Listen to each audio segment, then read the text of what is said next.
Hello everyone, তনয় আর পাকশালাতে সবাইকে স্বাগত জানাই।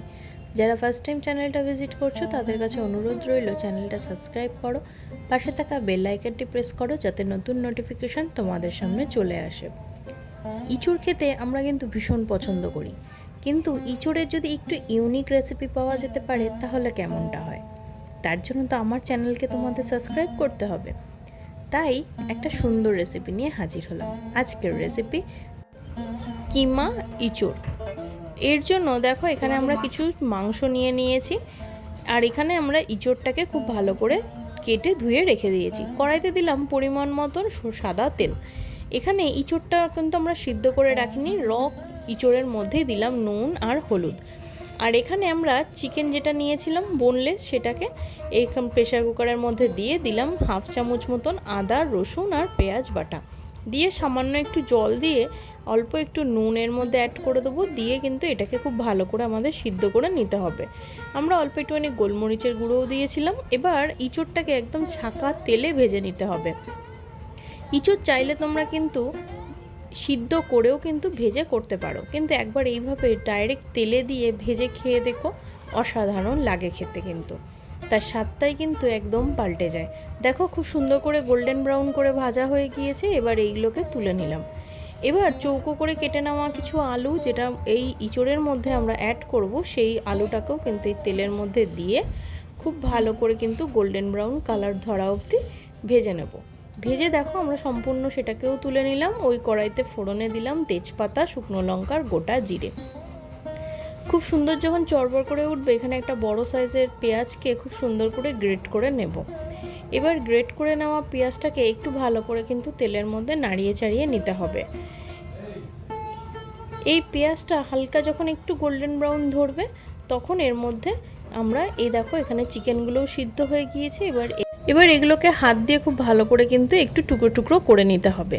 সেই কারণেই এর নাম কিমা। তোমরা চাইলে কিন্তু কাঁচা মাংসকেও কিমা করে নিয়ে এসে সেটাকেও করতে পারো।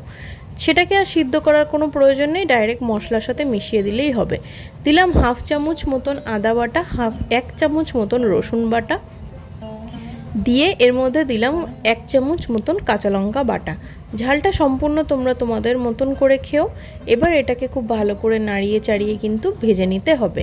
এর মধ্যে দিলাম পরিমাণ মতন হলুদের গুঁড়ো, দিলাম সুন্দর একটা রঙের জন্য কাশ্মীরি লঙ্কার গুঁড়ো দিয়ে আবারও মশলাটাকে কিন্তু খুব ভালো করে আমরা এইভাবে কষিয়ে নেব।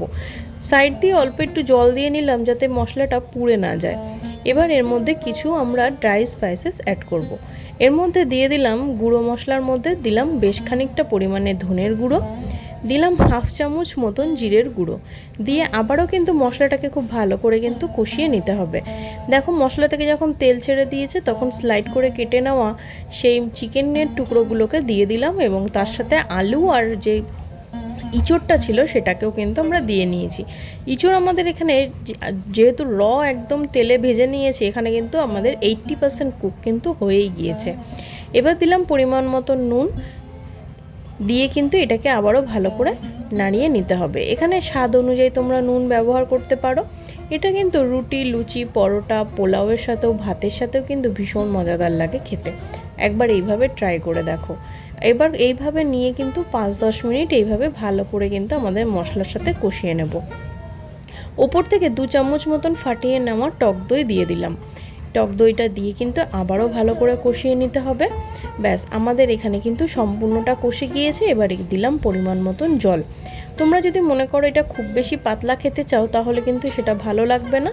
এটাকে কিন্তু হালকা একটু ঝোল থাকলেই যথেষ্ট। দেখো এইভাবে দিয়ে নিলাম, দিয়ে কিন্তু একটু বলক ওঠা অবধি অপেক্ষা করব।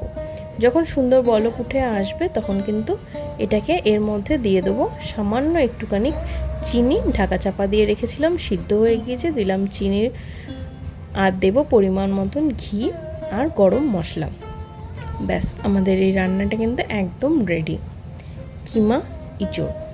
ভিডিওটা ভালো লাগলে অবশ্যই বন্ধু বান্ধব আত্মীয় স্বজন সবার সাথে শেয়ার করো আর লাইক করো।